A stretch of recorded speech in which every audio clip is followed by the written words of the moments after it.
Welcome back to Behind the Danger. This is questions for Arc 3. That means mainly the questions are going to be for me, but we did receive a few questions for other people. This is actually my first recording since a major surgery 3 weeks ago, so we'll see how that goes. I still don't have a lot of blood to my brain, so hopefully everything goes great. My question is, having completed the arc, is there anything that you would have done differently? Oh, yeah. As I was re-listening, I was like, oh, God, like, through a lot of stuff. But I think that's a good sign because I was really proud of Arc 3 when I made it. And it just kind of shows how I've grown as a DM and what I'm ready to bring to Arc 5. If you're confused hearing that, yeah, typically Eli would be DMing the next arc, but he has decided to kind of step back a little bit from Dandies because his main career has gotten very, very busy. He will still, of course, be here to play Zachary, but that's all he can really do right now. So I will be DMing Arc 5. It's ready to go. I'm very excited about it.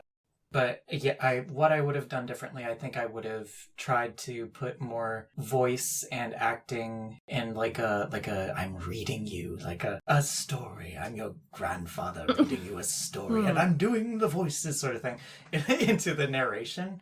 Because for Arc 3, I was like listening to a lot of it and I could tell when I was reading something, when I had written out something, because I got kind of like self-conscious about it. I wasn't really throwing myself into it. I was very self-conscious of my writing. And so you can always hear when I'm reading it, and then it's harder to listen to the words because I'm not putting a lot of meaning behind it. So for Arc 5, I'm going to be more into it and more confident with my writing and what I'm doing and be more artful with how I deliver the narration. And then also what I would have done, I think there's some NPCs I wish I had fleshed out a little bit more. I wish I had planned a little bit more. I wish certain pieces of lore that I just kind of decided would be lore. I wish I had given that a little more thought because it's kind of raised some complications, but we'll work with it and we'll try to figure that out. And if we have to retcon something, that's okay. That's very cool. I look forward to that because I feel like you do such a phenomenal job of doing the voices in character that I feel like whenever you get into that narration and you're fully committing yourself, I just can't wait for that. Thank you. You revealed to us that Manoj originally wasn't going to be a huge part of the campaign, and what I want to know is, I guess, what the fuck? But also, what do you mean that when you were planning originally, you were he was just going to be there, but as you planned, you're like, no, this is going to be cool? Or was it in game itself where you realized he was going to have to be a bigger piece to the story? Originally, he was just going to be a cool NPC that was kind of like to color the atmosphere. I have his original description here that I can read you. I had descriptions for everyone who was going to be at the gambling table. They were not necessarily going to be important. I knew Peregrine was going to be important because I already knew that they worked at the church. But Manoj, I had zero plans for. He was literally just there with Gaff and Stilton to be like an interesting looking dude. I just wanted like a cool looking dude. But and then you gave him a cool name and a cool civet, and you were like, oh, it's over. No, I like that was part of like the color of like, this is kind of like a vibrant snapshot of the kinds of magical people that you can meet. So I had very like brief descriptions of the characterizations of all these people. So for example, I'll read you Gaff the Gargoyle's description, just so you can compare it with Manoj's original description as well. So it says, Gaff the Gargoyle, a gray gargoyle with bat wings and an ability to turn into stone for disguise, talks a lot, accuses quickly, jumpy, suspicious of others. So that was a very two-dimensional sort of description of him, but it gave me enough to kind of like characterize him if you guys were to interact with him. And Manoj had a similar treatment. It was Manoj, the necromancer, a rugged, handsome, sharp Indian man with his boots on the table, pipe in his mouth, an eye patch, and a small Asian palm civet in his coat, parentheses, his familiar. Aloof, cold, sharp, sly, quiet. And that was it for him. And that was all that he was ever meant to be. But it was when you guys were kind of interacting with everybody at the table, and I think he like folded or something and he was very sure about it. And then Eli turns to like the mic and says, I like Manoj. and that was the moment that like clinched it. And I was like, oh, do you? Wow. Oh, well, maybe we'll interact with him a bit more. as you guys were kind of struggling to get through the church, essentially I set up the church as a giant puzzle box. I kind of designed it like a Dark Souls level where it was like, if you come in from this area, these enemies are placed here and here. Here are your obstacles in these areas. You'll run into them. If you come from this area, you'll run into this. And here are your entrances and here are your magic spells. Go. And then it was up to you guys. I gave you all the resources, but I was kind of treating it like Elden Ring or Bloodborne, where it's like, here are your enemies, here is your level design, and here are your magic spells and your weapons. Do what you will. I gave you everything to help you be successful, but I'm not going to help you in any sort of way. But as you guys were kind of struggling a bit, I started picturing the finale in my mind. I always knew you guys would fight the Manus, but I thought it would be like really cool if at first, like as soon as I decided to start involving Manoj more, I knew he was going to betray you. And I really wanted a really cool finale ending where you get betrayed. Everything looks like it's going great. You have a new ally. And then suddenly, boom, breath out of your lungs, betrayed. And then as soon as you're fearing Manoj, and he's a big scary guy who literally snatched the breath from your lungs and is talking all like villain-like and stuff, then suddenly even scarier guy comes in. Guy you forgot about. Guy who the scary guy you were just interacting with is terrified of. Therefore, this guy must be really scary. And then that was the setup for the final battle. And that proved to be very effective. You guys were like, very on edge through that entire fight. Even though I felt like that fight went a lot easier than it should have. And I'll talk about that later. Like, you guys did really well in that fight. But as I was re-listening to the arc, you guys were stressed out the entire time, which is good.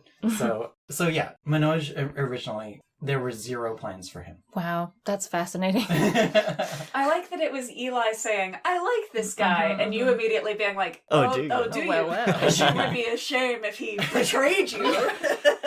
And then Manoj started to mean a lot more to me, as I didn't want him to be completely villainous.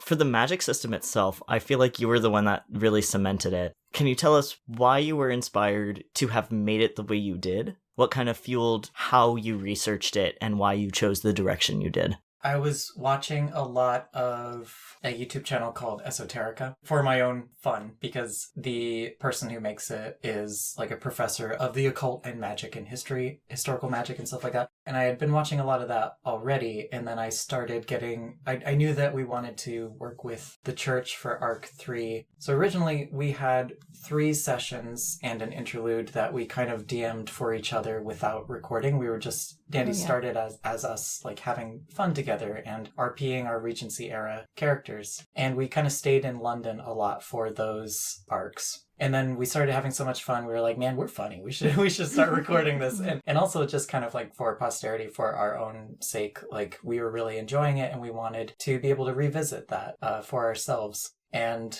we'd stayed in London for those, but as soon as we started recording, Arc 1 took us to the Fey Realm, Arc 2 took us back in time on a ship, and so for Arc 3, for our listeners' sakes, I was like, I want us definitely to stay in London. We need to get a good idea of where the lads live. So I took the church, which is an institution that I'm borrowing from another story of mine, so it's already highly developed, and I decided to bring it into Dandies with a few alterations, because there are some elements that are not present in Dandies that are present, and it intricately tied with the church in the original story. So it is kind of an altered version of that. So I knew that I wanted us involved with the church, and so I knew that I wanted the knights and the enemies to use their own form of magic, and so I got curious about, are there like Christian forms of magic? And indeed there are. And so Esoterica was a very helpful YouTube channel for me. He has an entire playlist about ancient Christian magic, which is very similar to ancient Egyptian magic and like ancient Jewish magic from around that area, the Mediterranean. It's all very similar because it's cultures in deep connection and conversation with each other and taking each other's things. And like a lot of Christian magic would have like Egyptian or Greek written in them and stuff like that in the sigils. Christians, of course, borrowed a shit ton from Jewish traditions. And so I kind of based a lot of the like harnessing the power within descriptions of like use oil, use time and stuff like that. A lot of those are based on real magical texts from ancient times.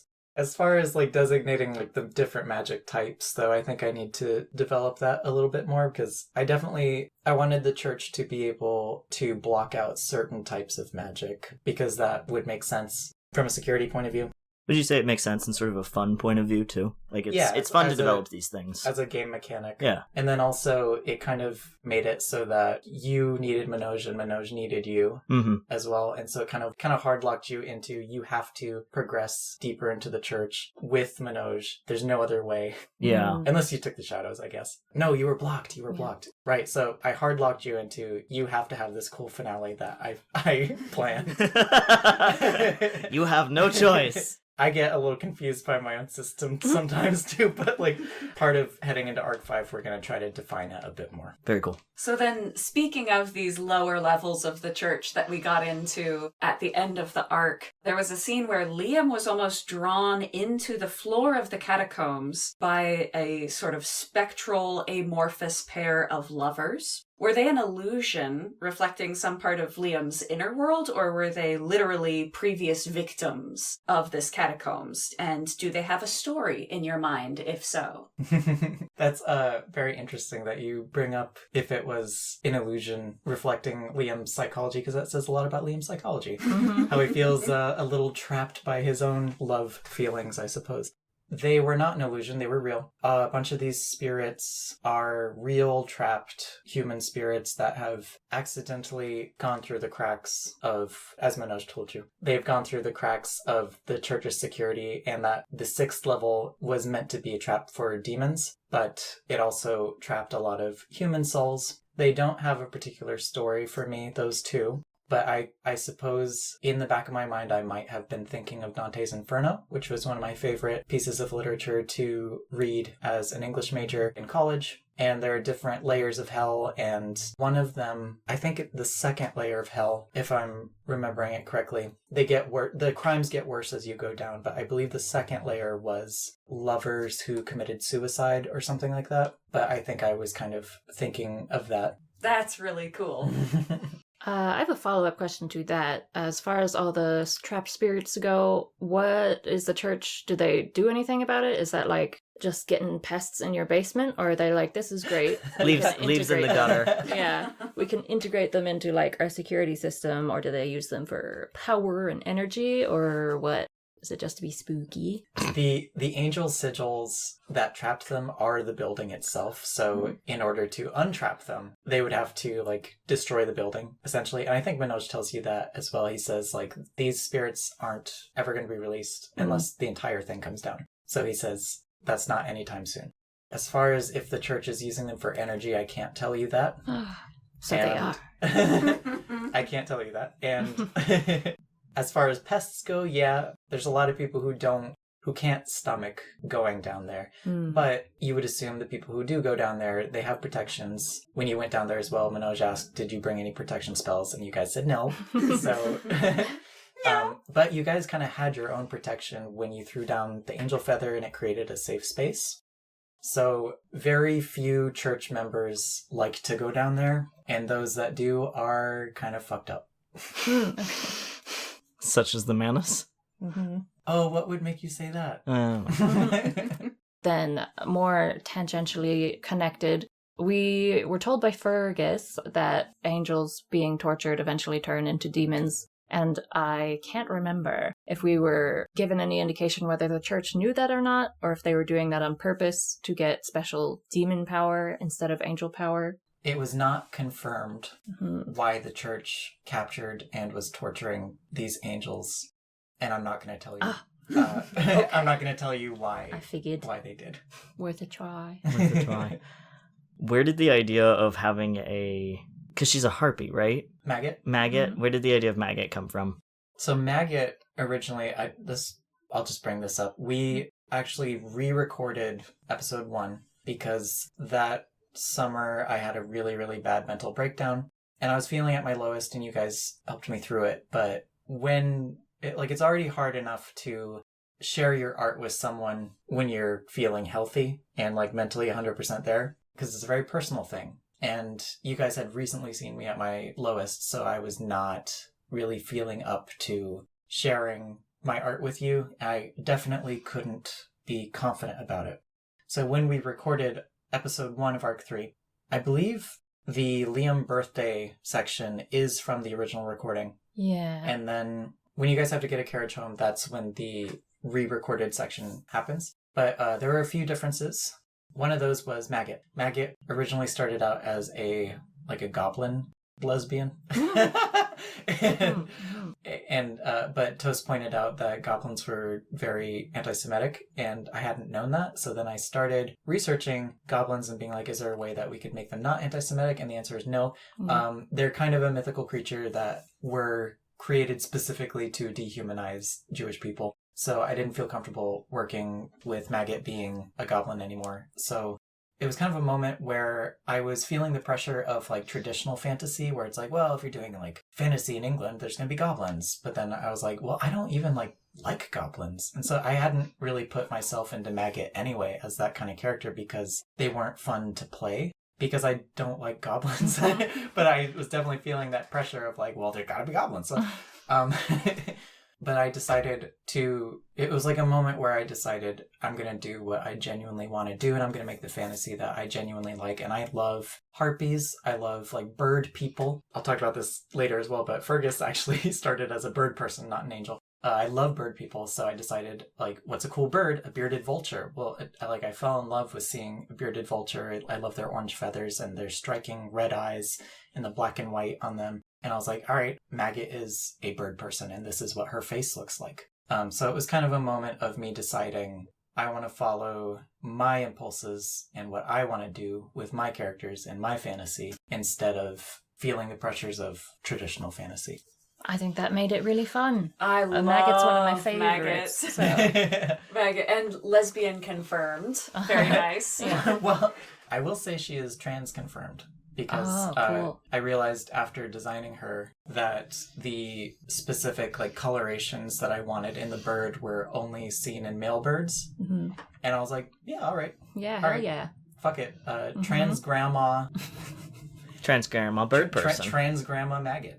I love it. Very cool. I love how when her name comes up, she describes maggots as very hardworking creatures. And that, I feel like, was a really wonderful way to sort of introduce this very offbeat character who is so helpful to us and so friendly and just so likable and enjoyable. Oh, thank you. That was an original line from the Goblin Maggot as well, because she was also going to be called Maggot, and she was going to say they were very hardworking creatures. Mm-hmm. Well, now that we're back in the Grand Grimoire, I was going to ask you if there was anyone that you wish we had spent more time with in the Grand Grimoire, like there was a red horned figure in there as well. So is there anyone that you were sad that we didn't get to talk to quite as much, or were you satisfied with how it came out? I was pretty satisfied with how it came out. I kind of wish Adrian had gotten to talk to Priscilla, the Cambion bartender, because he really wanted to. Mm. I like Priscilla. She has a bit more depth than the other characters. I also like Jack, the gambling, dealing table guy. But I'm in general very happy with how it went. I'm glad that Zach got to talk to the character I called John Doe, which is Manoj's undead servant, essentially, because I kind of wanted to introduce that sort of spookiness. And I did have like lines planned for him of like having the tarot situation, like, and it would have been a shame to not have interacted with him at all. So I'm pretty happy with everyone you interacted with. And a lot of those characters became more fleshed out than I was planning for, Manoj specifically, and then also Peregrine. All these characters that you got populating the Grand Grimoire, I know Peregrine existed before, but how many of these guys were created before or specifically for the arc? Pretty much everyone was new, except for Ari Wormsblood, Peregrine, and for Mivanwi and Maria, the lesbian, trans woman, cis woman couple angels that you helped rescue with their daughters. Household of girls, as I said. They're from the same fantasy story that I have been writing for a long time, and nothing really came of it. So I decided to I have these characters in my head, and they're alive, and needed a place to go, so I figured I'd put them in Dandies. But essentially, Peregrine, Maria, and Mivanwi are the only characters that pre-existed. Everyone else I made up for the arc. Okay. I want to talk about Fergus, and I want to talk about Fergus's origins. Okay. As you and I, and Yeah, am I allowed to talk about it a little too? Okay, this is also a question from Claire on Patreon about Fergus's origins. What inspired him? How did he come to be? He came to be from a stem. From a stem. From when you and I were hungry. Okay, who was it? Claire? Yeah. Claire, listen to me. Chess and I were up really late in the middle of the night, and we had a box of Special K. Let me tell you, I love Special K. This is gonna come around, don't worry. I love Special K so much that one time when I was having like a weird sort of like, let's call it a mental breakdown, that I was eating everything in the kitchen. And listen, this dates back a long time. There's lore to this stupid Special K story, to where I looked up at the special, like I had already eaten so much to the point where my stomach hurt. So I looked up at that box of Special K and I went, "You're next." And like, I love Special K. So we had Special K in the kitchen that night, different night, keep up Claire. And we were just stibbing back and forth Special K, because we decided to put an M in Special K for some reason. And we were like saying it in this like gruff Cockney accent. Just and stupid. And then I started like going even further with it, and I started like making a story with it, with this vocal stem. So I was like being this character who he's old and he doesn't like the new things in the town, and he's just like, "This town used to be a great place until Special K." And we would just do that. That was just our lines. We'd go like, "The rivers used to run with water and now it's all factory slop. All because of Special K." And we would just do that back and forth. And then, like, sometimes we'd do like another character, like a younger character who's oh yeah, like, it's Special K actually. Ah. And that's where like Fergus is like came from. So Fergus existed as a voice complaining about Special K. And then eventually we made him a fishmonger type person who was selling odds, and we'd go, it wasn't just fish, he was selling like clams, hams, and then at one he lifted up his pants and there was like fishnet stocking and he goes, "Gams." Yeah. And then people would walk past and he'd go, and then back to, so he was like a joke. He was first he was Special K. He was then he was Special K. He was a human joke voice. And then eventually I think you and I started like RPing. He was like a ward of like a young boy. Yes. Who was like very sunshiny. And then eventually, of course, because I like you so much every time, I started playing the Fergus character. And he did actually develop his name by that point, Fergus Derbyshire. He was Mr. Derbyshire first, and then I eventually started calling him Fergus, and he had a completely different design. Did I come up with the last name Derbyshire? No, I did. Oh, okay. I came up with both his names. The only reason why I say it is, and this is a special tidbit about me, is because I play so many Otome games that sometimes when they ask for a last name, I'll say Derbyshire. Oh, then you might have come up with it. It's fascinating. I definitely came up with Fergus, though. I remember you did. That. Yeah. That's a very you name. We were RPing, and eventually, as happens with a lot of gruff, mean characters that I've created who are not necessarily like evil villains, whenever I RP with... They're just grumpy. With a lot of my grumpy characters, they eventually soften a lot when I RP with Eli, just because I like Eli so much. But he had this like sunshiny little... He did, yeah. and then like Fergus would be like, "Don't do that," and so really funny. So he was human by that point, and then because I like bird people, eventually, I don't remember how this happened, but eventually I was like, I kind of want him for Dandies, because I'm enjoying doing this voice so much. It would be fun to take him to this audio format. And then I started picturing him as like Faye at first, and I was like, what if for Arc 3, I was developing Arc 3. Arc 3 actually had no plans until like Fergus. So like Fergus was like the beginning of Arc 3 plans. I was like, what if we had this like harpy man, gruff Cockney harpy man, who seems scary but actually helps them through this like Fey maze or something like that. And he would be, I definitely knew from the beginning, I wanted him to be a character that you misjudge at first. Like he's kind of gruff and cranky and unattractive and old and stuff like. And then eventually, because I love that trope, I love the trope of like seems scary but is actually friendly. That's one of my favorite tropes ever, and you'll see me do it a lot in my writing, not just in Dandies, but like in all my writing. And then I thought it would be, again, coming from like Fergus as a joke, I was like, wouldn't it be funny if this extremely gruff Cockney man with wings was not a harpy? What if he was an angel? What if like he was, I knew I wanted black wings for him, so I was like, what if he was the pinnacle of light and trustworthiness, but he looks like this, and he talks like this, and he curses, and he's cranky, and his back hurts. And he calls us stinky. And He calls us stinky. Yeah, That was the right real, out of the gate. Right out of the gate, he called us stinky. So, yeah, Claire and everyone else, Claire and Eli, that is how Fergus developed from a voice and from Spectral K. From Wow. Special K. This is Amazing. the Fergus Spectral K origins. I didn't even know that lore. Yeah.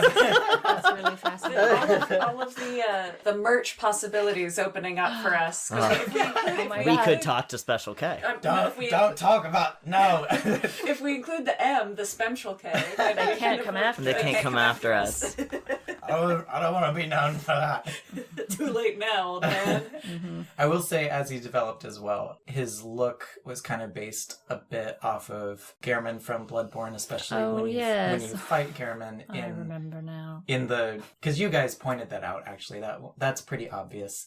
When you fight Gehrman in his boss fight, spoilers, he's got a top hat and he's got like big, almost like wing-like cape, and he's like a badass. And so that was also kind of an influence on Fergus's final design. I got 2 more chess-specific questions for you, Chess. Okay. You talked already about how you structured the church sort of like a Dark Souls Bloodborne level, but were there any particular NPCs we could have interacted with that we missed, or were they just sort of happening as we explored? Very specifically, I knew that you were going to interact with the Manus. I knew that there were librarians. I knew that there were hunters around, but I hadn't really, other than the Manus, I hadn't really developed any specific characters, so I was kind of just winging it, like when you guys, Liam decided to talk to the squire behind him, or in front of him in like the lunch queue. I was like, Connor's his name. So no, there were not any really specific NPCs. We didn't miss out on Jeremy from the Vampire Division, No. who was actually super crucial and a really fun guy, and we just No. missed out on him. No, I knew that I knew where like enemies would be essentially, so I knew where obstacles would be, where populated floors would be, but I assumed you guys wouldn't necessarily be talking with any of them. And if you did talk with them, I could just be like, this is Derek. He's 52 and he hunts werewolves. And he likes Wow. long walks on the beach. Yeah, his Tinder picture is fucking holding up a bass. Like, Holding up a werewolf. Yeah. Caught a butte this weekend. yeah, then I just like pull out a random voice and be like, oh, well, I'm Derek and I'm 52 and I hunt werewolves. like I don't know. I was just ready to kind of just like wing it. Colonel, what are you doing here? Yeah. On a secret mission, my boy. Mum's the word. Daniel, question for you, and you'll have to remind me if we talked about this in the podcast or not, but I don't recall how impacted Daniel was by the fact that we all, specifically Liam, did a murder. Because I feel like he's been, I'm not like bright and chipper, but... Hasn't Daniel already killed a guy? Didn't he duel a lot, and didn't he... Daniel has never killed a person. Okay. That's a shame. Um, Get on that, Daniel. a lot of his duels in the past have been, they were kind of like strutting your feathers sort of thing. It was like, well, I'm offended that you offended me. Like you, it was like an honor thing, and then it was like, well, I showed up and you showed up, and do we really want to kill each other? No. Okay, can we consider this settled then? All right. Dueling at this time also was illegal. So it was sort of like a game of chicken almost, and they would draw blood, but he's never killed anyone. As far as how he's processing everything, he's keeping a lot in, and he's not really talking about it, even though he tells you guys to talk about it. Maybe we'll see a bit of that in Arc 5. Okay. Have to keep an eye on him. Interesting. So my next question is actually going to give Chess a break for a moment. My question is for Eli. Is there anything that Zach misses from working in the church? The wards, for example? Now that he's working at the Bardsley Bank, is it just peachy keen now, or were there certain benefits that he had that he misses? One of the things I could see him missing is that nobody really talked to him in the church, and that makes him feel safe. The less people talk to him, the more secure he is. Now that people are apparently, since the start of our last arc, trying to go have lunch with him, he's like, oh, he's not. He has to act like a person, and that's really hard because obviously he's, as we recognize in today's jargon, masking. And that's not fun. And then they also want to go outside of wards and stuff like that. And he really likes to bop around from ward to ward. I think we mentioned that Liam had somehow managed to get him warded, maybe just in his office or wherever he works is fine. But yeah, bopping around from place to place, pretending he's a bit more social than he is, in some ways is almost more dangerous than being in the church itself, where it was completely warded, and once he got inside, he could act like a normal person who doesn't see the dead. It seems easier than what he is experiencing now, but he's also glad to be away from the imminent danger. That's such a really cool double-edged sword that Zach is having to deal with right now. Thank you. And speaking of blades, does Zach still have the Manus' serrated dagger? Yes. Cool. He should, yeah. Yeah. I don't know why he would get rid of it. Do you have that like up on a wall in his house or something like that? Or does he keep it on his belt or... It's in a drawer and it's wrapped in some kind of cloth or scarf or who knows, but it is in a drawer and he thinks on it a lot. He didn't want to pilfer the Manus' corpse for the sheath. I don't remember if you gave us enough time. No, we had to get out of there. No. No, something for Arc 5. Give us time for looting the dead bodies. Yeah. I mean, we'll see if you have time. Well, there we go. Oh, okay. Also related to the end of Arc 3, does Zach have any interest in getting to know the freed witches? I don't know. I don't know. Again, he's not a very social person, except for his personal friends. And I think there's a part of him that's too scared to have heard what they went through. I think he's personally afraid of what they went through and wants to kind of leave them alone and has this projection that I'll just remind him of the pain they went through. But in reality, it really is that he is...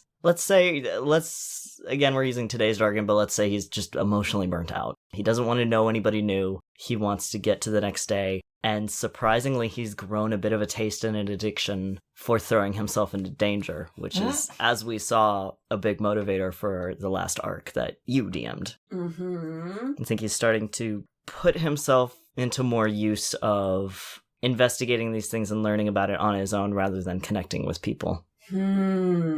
Which is bad. It's part of a compelling character arc. Yes, I like it a lot. Delicious. Yeah, very juicy. As for magical powers, how does Daniel feel about pact magic? Would he ever seek out that kind of power again with someone other than Carrion? Or does he strictly prefer to rely on his own intention? I think the idea of a pact really scares him. I think the only reason he went with Carrion is because Carrion said, I'm not going to require anything of you. I want this just as much as you do, so I'm going to give you my powers to work with it. Carrion gave them no price for their initial use. Carrion only requires dates every month and a space in Zach's home. But Daniel's afraid he doesn't know who he's dealing with when it comes to, celestial beings. Fergus doesn't want to make pacts with people. He's nervous about Zach continuing his pact with Carrion because they don't fully know who or what Carrion is. So no, I don't think he would seek a pact with anyone else because to him it feels kind of like opening his door and shouting out to the world, I'm leaving it unlocked! Come in, whoever you are! So he doesn't know who he's dealing with, who could come in, and that scares him. See, that's really interesting to me because I feel like romantically, historically, it's been kind of the opposite where he is very quick to open the door and say, it's unlocked! And then wait. So what if he was offered pact magic from somebody really hot, though? What if they were really hot? What about a real hottie came and was like... That's a good question. Yeah. You're thinking of the succubus that he was tempted by. I think he is scared to put his soul at risk. Mm. But his body and romance is different because he is bi in a homophobic society. So when he has romance with a man, he's used to, this is not going to be permanent. This is probably one night of sex. We might not even pretend to know each other next time we see each other. So he's kind of used to that sort of thing, but he's kind of accepted it and decided, like, he's convincing himself, yeah, that's what I like too. Which I've said before, he would prefer commitment. But it's kind of a different thing when it's romance and it's your body and it's sex for a night rather than I'm going to trade my soul or something more important than a body or sex to a being I don't know. To a very powerful being I don't know. Because romantically, he's only ever having relationships with humans. And he doesn't know anything about these celestial beings. He didn't even know there were angels in London. So it's all very new to him, and he is afraid of what he doesn't know.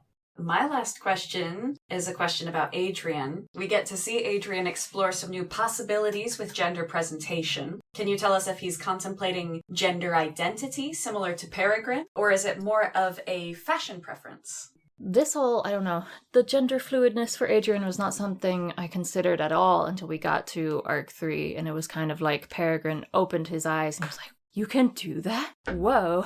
Like, he definitely was familiar with, like, the queer theater crowd, but I don't think his personal group of friends had really pushed the boundaries for his understanding of the world.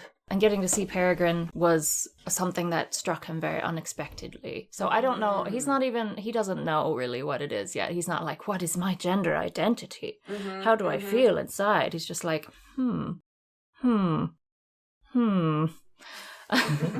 something to think about. He's always liked finery, so it could also be part of fashion and just realizing, oh, I can have more than one brand of nice things, basically. But I think his egg has been cracked ever so slightly, and we're just gonna have to see how that develops. At first, I felt kind of like guilty about him examining that because I was like, am I just doing this because I like girls so much and I like playing girls so much? Am I feminizing him? But the more that I played with Adrian and explored him, it just felt like, yeah, that makes a lot of sense. Nice. Time for some fun facts.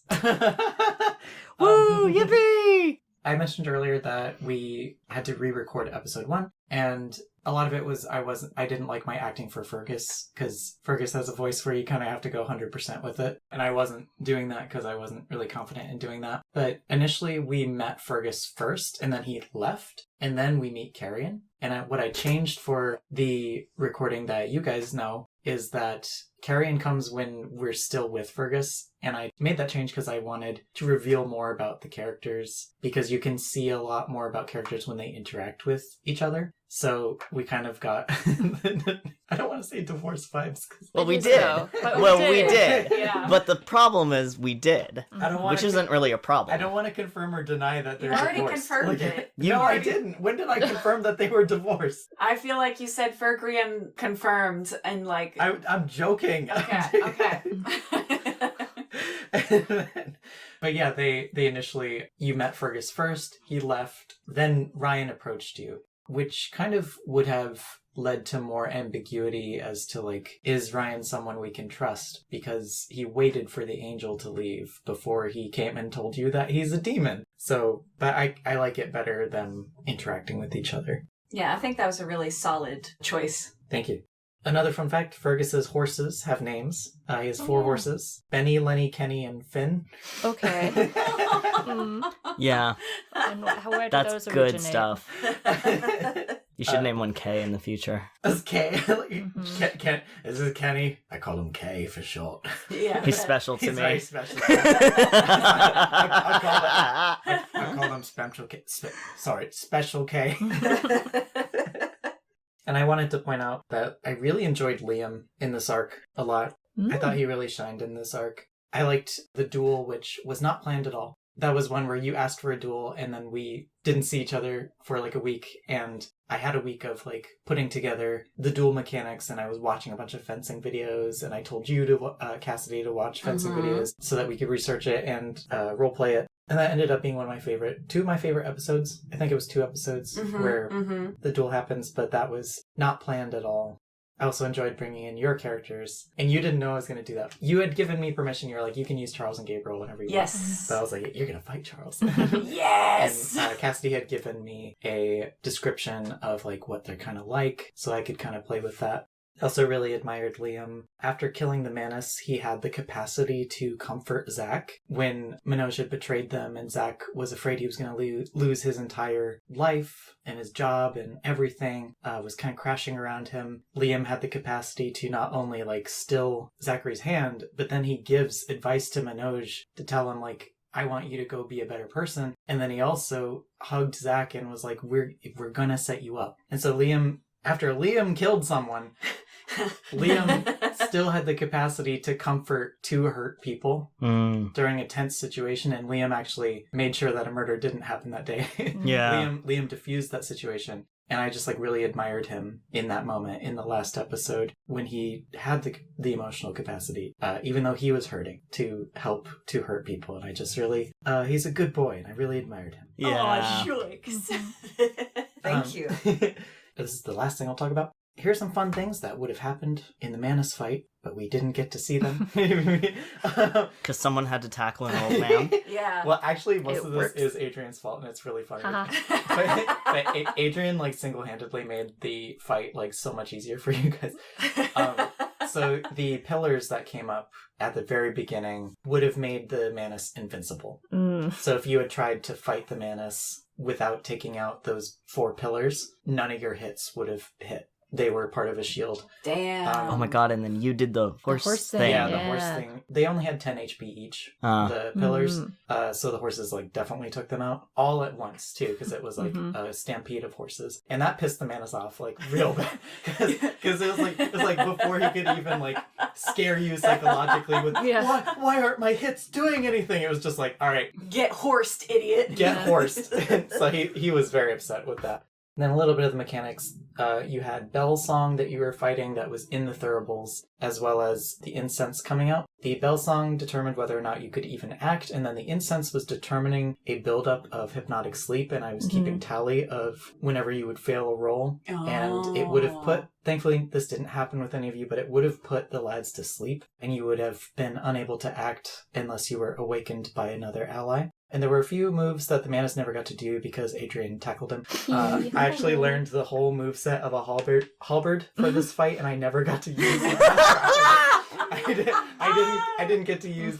I was watching videos over and over again of like HEMA and like what historical European martial arts, and learning the exact moves of like what halberds do, what they're used for. And I chose a bigger weapon for him because, as I said in the beginning of the duel episode, a lot of the weapons you see on the walls are not swords. They're like bigger weapons because they have bigger prey that they fight, like vampires and werewolves and demons and things like that. And swords are typically for fighting other people with swords. So the Manus had a big halberd. I learned his moveset, didn't get to use it because Adrian and then later like Daniel, I think, were just like holding onto it the whole time. You didn't account for a grab. Yeah, for a tackle.